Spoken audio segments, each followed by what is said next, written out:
నీ బర్త్డేని గ్రాండ్ గా చేద్దాం అనుకున్నాను. ఇచ్చారులే, మీ సెలబ్రేషన్స్ నాకు తెలియబేటి. చందా పేరు చెప్పి దందా చేస్తారు. ఓ నా దండిన డబ్బుల్ని ఏదైనా మంచి పని కోసం ఉపయోగిస్తారా అంటే అది లేదు.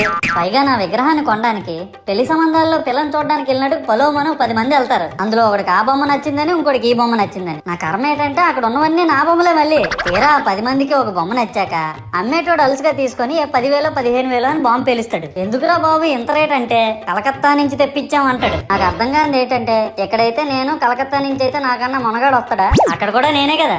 ఇలా నన్ను బజార్లో పెట్టి బేరం ఆడి నా మొహానికి ముసుగేసి వ్యాన్ ఎక్కిస్తారు. ఆ వ్యాన్ డ్రైవర్ గాడు నేను ఉన్నానని కూడా చూడకుండా ఏదో ఆలోచించుకుంటూ డ్రైవ్ చేస్తా గతకల్లో గబ్బి గుబ్బి అని తించేసి నా కాల్లో చెయ్యి ఇరగొట్టేస్తాడు. ఈ విషయం చందాలు ఇచ్చిన చిన్నోళ్ళకి తెలిస్తే మళ్ళీ ఇరిగిపోయిన బొమ్మ పెట్టకూడదని ఏ బొమ్మ రాసి కవర్ చేసేస్తాడు.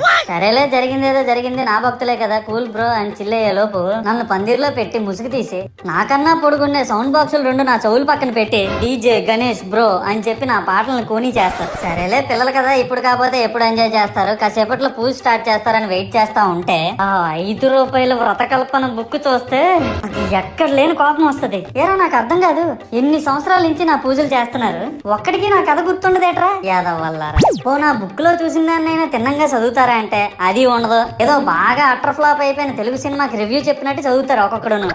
ఇంకా తర్వాత 9 రాత్రుల పాటు నాకు ఎన్ని సినిమాలు చూపించాలో అన్ని సినిమాలు చూపిస్తారా.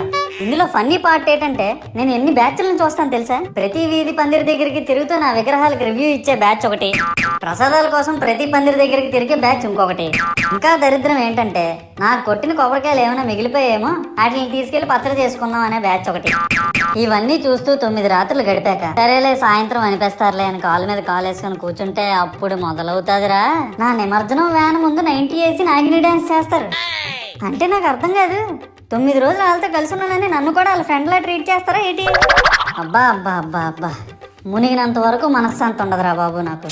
అంటే ఆ మాత్రం హడావడి లేకపోతే నీ గొప్పతనం 10 మందికి ఎలా తెలుసు స్వామి? ఇవన్నీ నీకు గొప్పలాగా ఉన్నాయారా.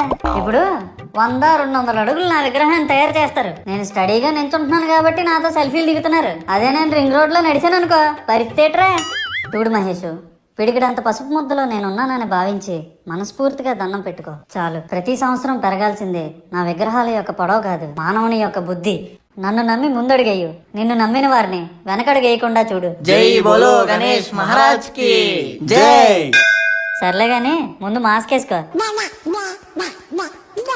నా భక్తులు 50 మందికి విజ్ఞప్తి, ఈ వీడియో కనుక నచ్చినట్టయితే లైక్ చేయండి, షేర్ చేయండి, కామెంట్ చేయండి.